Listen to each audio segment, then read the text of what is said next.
Dude, did you see that news about Blac Chyna? No. No? Dude, normally I wouldn't either, just saying. Yeah. But man, they put her finances out here. You ain't gonna believe how much money she just throws around and wastes. It's gonna blow your fucking mind.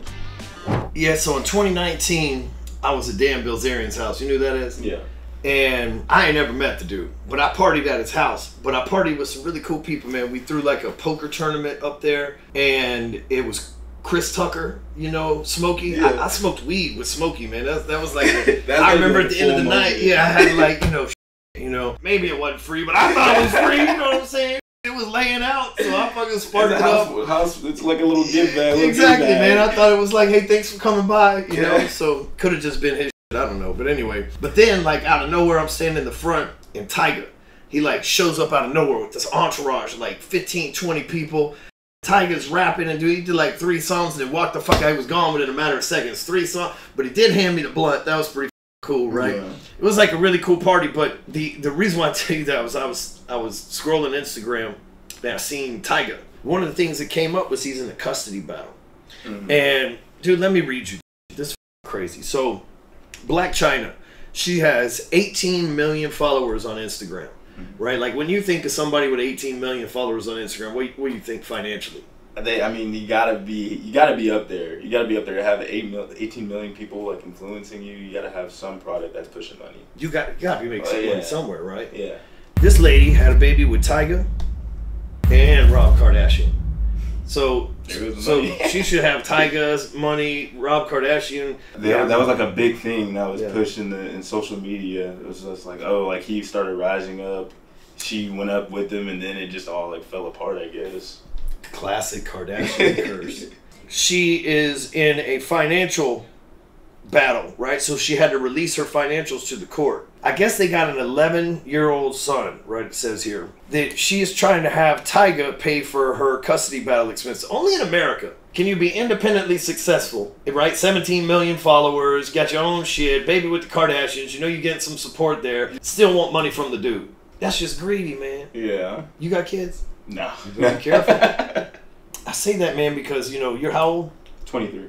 So at 23, it's just like I told Zach, man, there's a couple of traps that you can get in your 20s financially that you may never be able to get out. By the time you get out, it's too late. One, getting caught up with someone, with a kid, and not being with them, right? So if you have a baby out of wedlock, then you're paying child support. I was 32 before Jackson came around. So I waited till I had a job, and, you know, nothing's guaranteed. I lost that job, yeah. right? But I try to make all the right moves for that, man. Especially if, you know, divorce is expensive too. You know, you go and you buy a house, you got a couple cars that are paid off, and you've been living together for 10 years, you're married and all that stuff, and now all of a sudden you got to give away half of everything. Yeah, you know, and that's the big part about being just like responsible with it and everything like that. Like, you know, a lot of people nowadays are having kids and just like don't even know what to do with them. They don't plan ahead. It's like, oh, you know, the sex was good. Oh, there's responsibility that comes with it, you know. Mm-hmm. You know, when I was in my 20s, like, dude, I could barely take care of myself. You know what I mean? I'm living on ramen noodles. Times in my life selling drugs. The last thing I need to do was bring a kid into the equation, you know. Mm-hmm. But check this out. She earned $71,000 in September. That's not even $1 million a year, by the way. And typically makes around 32 grand a month. Check this out. She owns a property worth $1.5 million. She pays $22,000 a month for it. For $1.5 million? She pays $17,000 a month in interest on her mortgage. Live in a house roughly $1.5 million. Okay. Texas, highest property taxes in the country, I believe. Maybe Hawaii's got its beat, but Texas definitely top 3. Mm-hmm. Okay. You pay 3.5% of the property's value. So if my property is worth of $1.5 million, I'm paying $3,500 or $35,000 roughly every year in taxes, right? Okay. Even with that included in my payment on my house, altogether $6 grand. $6 grand from.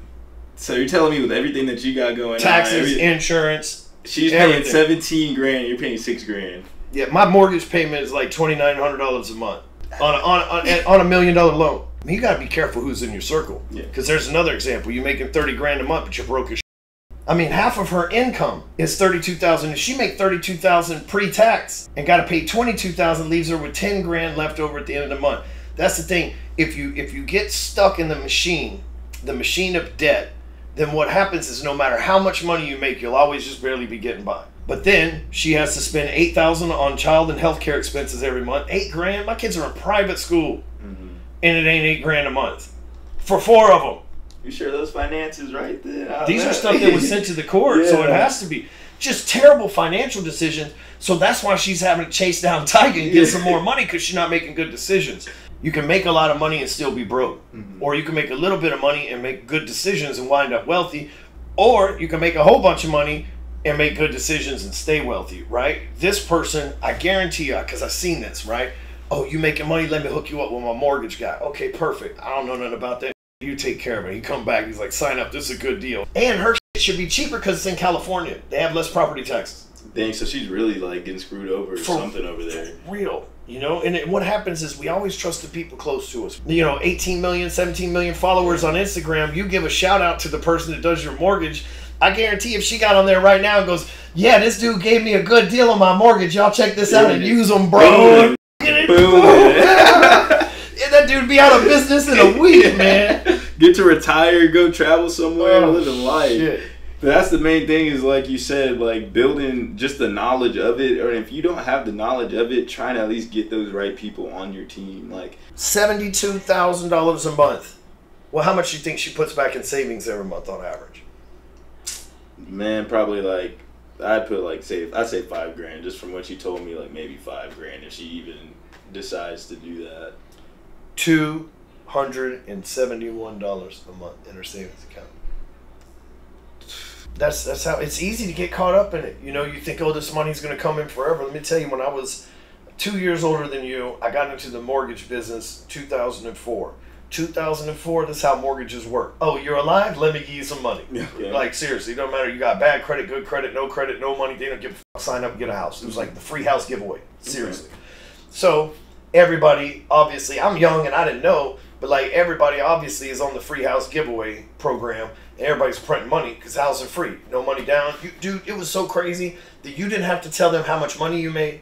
You didn't have to have good credit. You didn't even have to have a job, and they give you a loan at 100%. It's really cool hearing that perspective, especially of like what happened, how like everything happened within the housing market. Because I was too young like to know anything about it. Like once they get you in debt, it's like you just have to get out. Because like that's why I try not to. I paid off my credit card debts.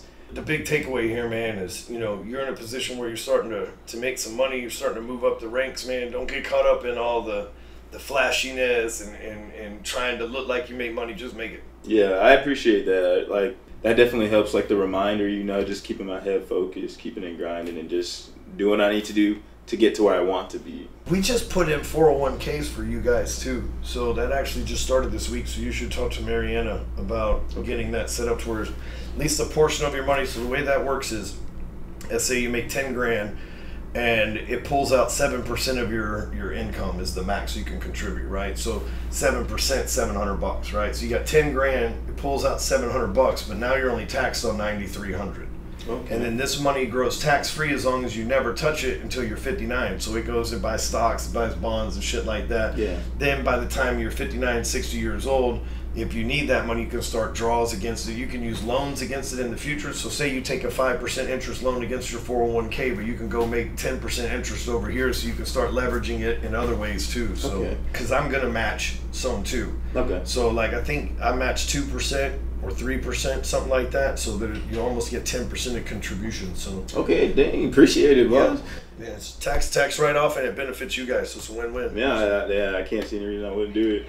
So the big takeaway here is, you know, be smart with your money, be smart with the people you kick it around with, and I should definitely go to Dan Bilzerian's house and try to see if I can get one of those goodie bags. Hell yeah. There we go.